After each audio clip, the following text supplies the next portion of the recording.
রাধে রাধে। আমি একটা আজকে দক্ষিণী মেয়ের গল্প বলবো।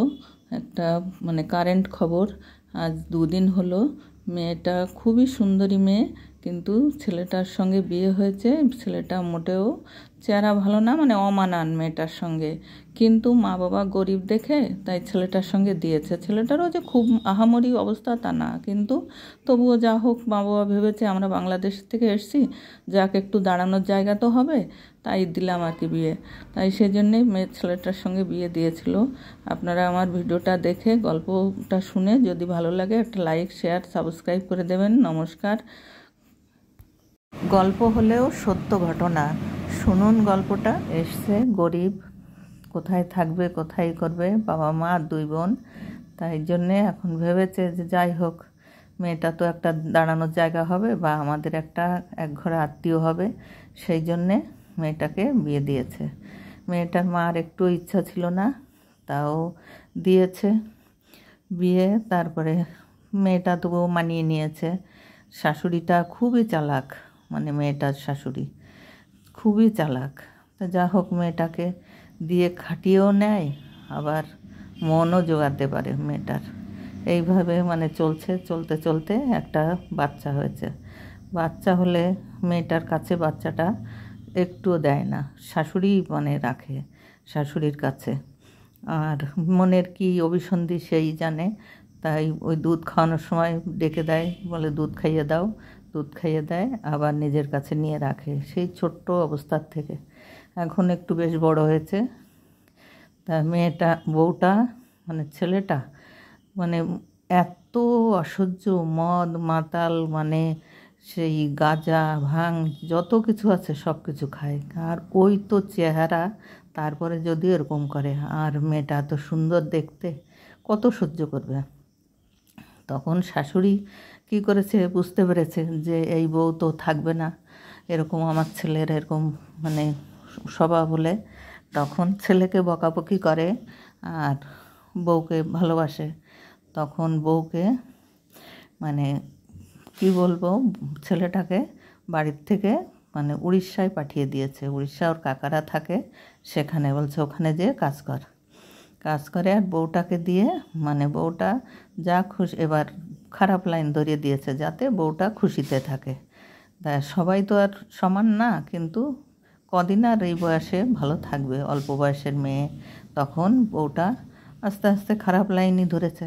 তারপরে বউটা এখন বাইরে চলে যায়, এদিকে ওদিকে যায়, থাকে না। আর এইভাবে সংসার চলছে। আর ছেলেটা থাকে নাতিটা ঠাকুমার কাছে থাকে, থেকে থেকে এখন তার 7-8 বছর হয়ে গেছে বয়স। আর বউটা তো এখনও বিয়ের বয়স আর কি, আর খুবই সুন্দরী দেখতে। আর ছেলেটা তো ওরকম সেই কি বলবো কার মতো দেখতে, কালো তো কত মানুষে হয়, কৃষ্ণও কালো ছিল, কিন্তু সেই ছোট্ট একটু দেখতেও ভালো না। আর সেই কড়ার কালির মতো কালো দেখতে। কালো বলা তো মহাপাপ। কালো ফর্সা বলে কোনো মানুষ নেই। মানুষের মনটা পরিষ্কার দরকার। মনটা পরিষ্কার হলে তবেই মানুষ সবাই ভালো।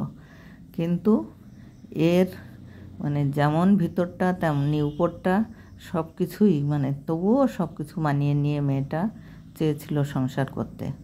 মেয়ের মার তো ইচ্ছা না, বলে তুই চলে আয়, আবার তোকে বিয়ে দেবো। বলে কি না মা, বিয়ে একবারই হয়, তোমরা যখন তখন আমি তো চলে যাইনি, তোমরাই দিয়েছো বিয়ে, আমি যেতে চাই না, আমি এখানেই থাকবো, এখানেই সংসার করব, যা হয় হবে আমার কপালে। এই ভেবে মেয়েটা থেকে গেলে এইভাবে ছেলেটা ওরকম মদ ঠদ খেয়ে বেড়াই করে। তারপরে বউটা আস্তে আস্তে বউটাও অসহ্য হয়ে যায়। তখন ওই মা আর বউ মিলে মারে ছেলেটাকে, মারধর দেয়। মদ খেয়ে যখন আসে, গাঁজা খেয়ে, তখন মাতলামি করে, তখন ওরা ধরে পিটায়। এইভাবে করতে করতে তারপরে ওর কাকারা বলছে যে তাহলে এইখানে আমরা ওদের কাছে নিয়ে আসি উড়িষ্যায়, এখানে ও কাজ করুক। ওরা 2 ভাই, ছোটোটা ওখানেই থাকে। ছোটোটা খুবই ভালো ছেলে, তাকে কেউ খারাপ বলে না। আর এইটা তার উল্টো। তারপরে সেই ছোটোটাও কাকাদের কাছেই থাকে, ওকেও নিয়ে গেছে।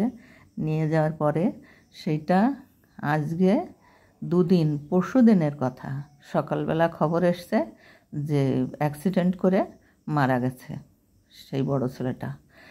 এখন মানে সে বউটা আর কি করবে, এখন বউটা তো এসছে খবর শুনে, বউটা ছিল না বাড়িতে, এসছে, কিন্তু সেই বাচ্চা ছেলেটা সে তো বাবা হারা হয়ে গেল, চিরতরে বাবা হারা। ও আর কোনো দিন বাবা বলে ডাকতেও পারবে না, আর বাবা ওর থাকলো না।